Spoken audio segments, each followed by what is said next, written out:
Hello, everybody. This is my case staffing assignment for field class, and here's the client that I present to you guys today. So, this student that I present to you guys today is a 13-year-old boy who attends Sarah Scott Middle School, where my internship is located at. He is in the sixth grade, and he currently lives with his mother, his grandfather, and mom's boyfriend, and also his three younger siblings.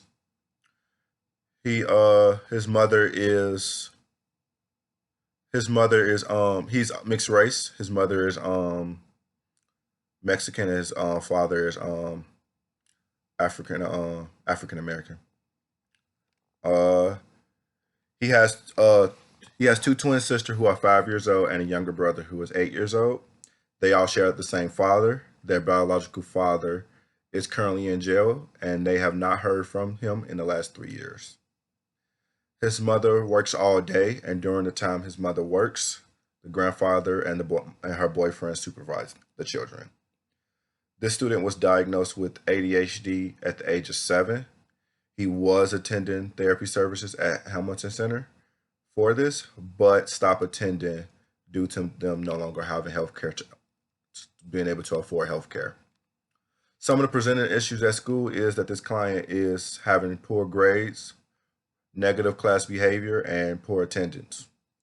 He is currently failing all of his core classes. Core classes are social studies, science, math, and English language arts. He has an F in all those classes. As for his electives, he has bad grades in those classes too. He has a D in PE and a D in art class. So most of his teachers have said that this is due to him not participating in class, not completing any of the in class work, or completing any homework that is given to him. Uh, when when asked about why he's not doing his homework, he claims that he doesn't want to do it, and he doesn't care to do it. His teachers have said that it's not because doesn't understand the material.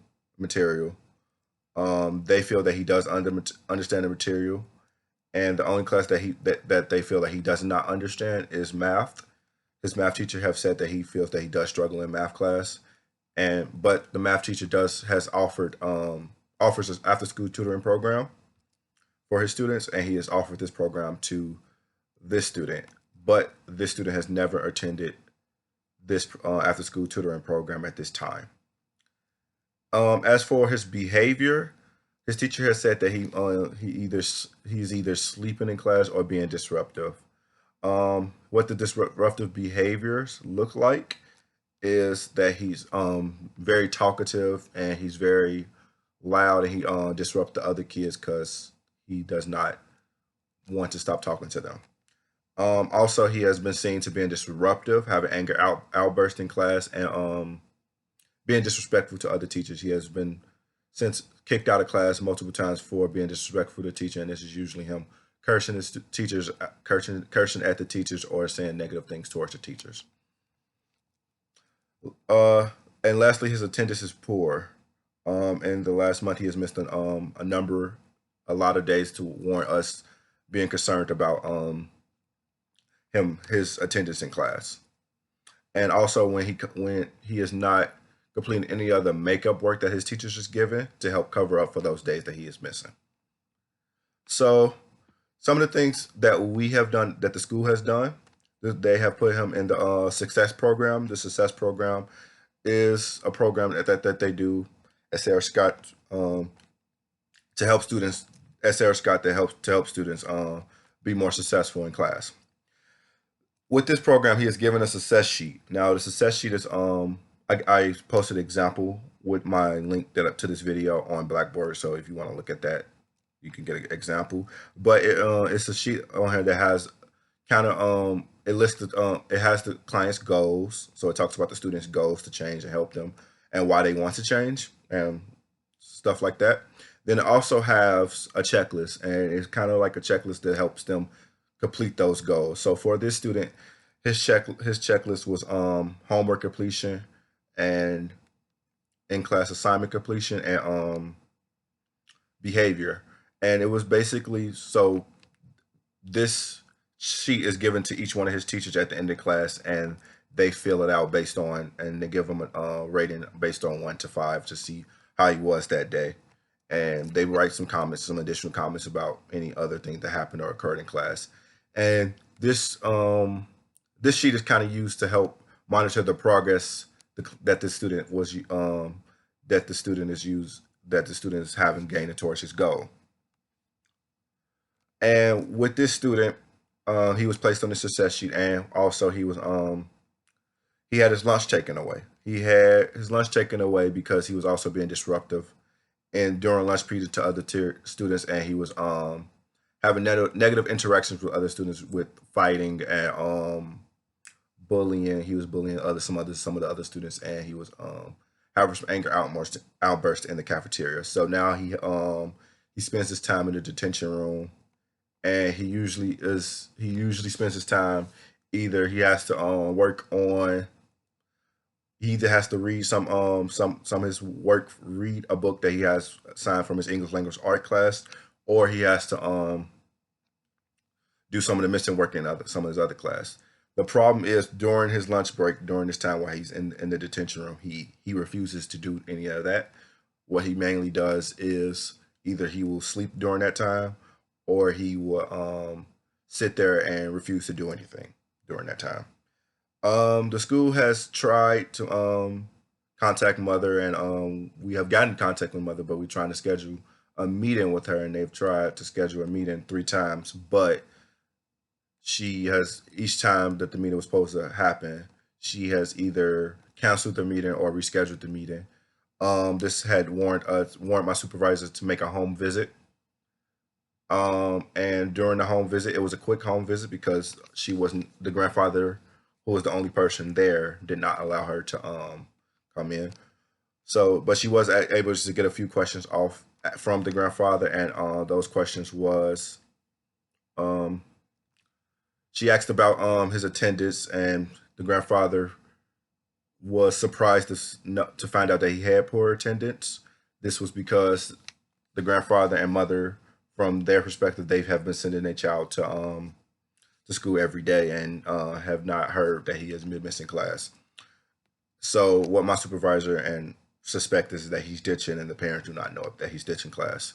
Also, when brought talked about his grades and behavior in class, that the grandfather mentioned that he also is having negative behaviors at home.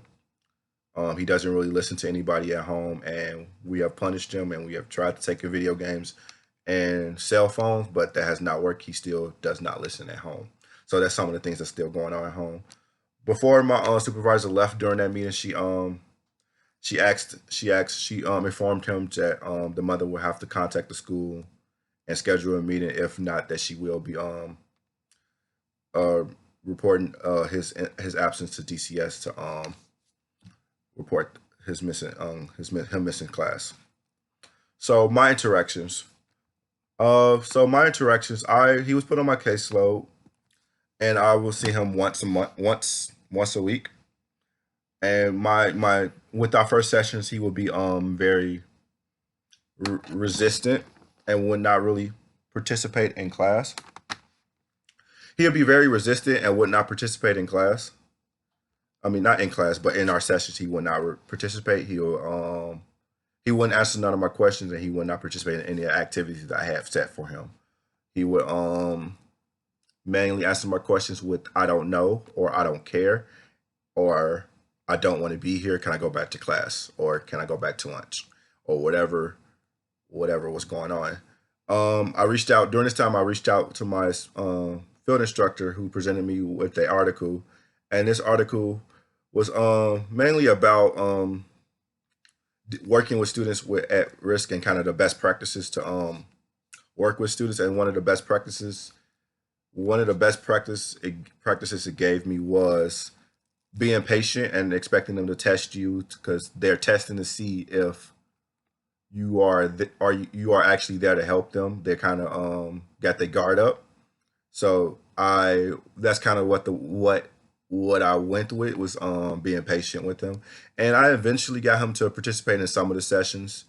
For the most part, he would still be somewhat resistant, but he would participate sometimes. Also, it was kind of like an inconsistency of his participation. Also, sometimes we would go over his success sheet. So the success sheet is previously what I mentioned. Um, if you need an example, it's in Blackboard, like I said. But we'll go over and we go over some of the comments that his teacher said, or some of the ratings he'd get within a success sheet, and what I would see from there is it would largely be negative. He would always get ones, or sleeping in class, or he would never really get a positive success sheet. And I think that kind of affected him too.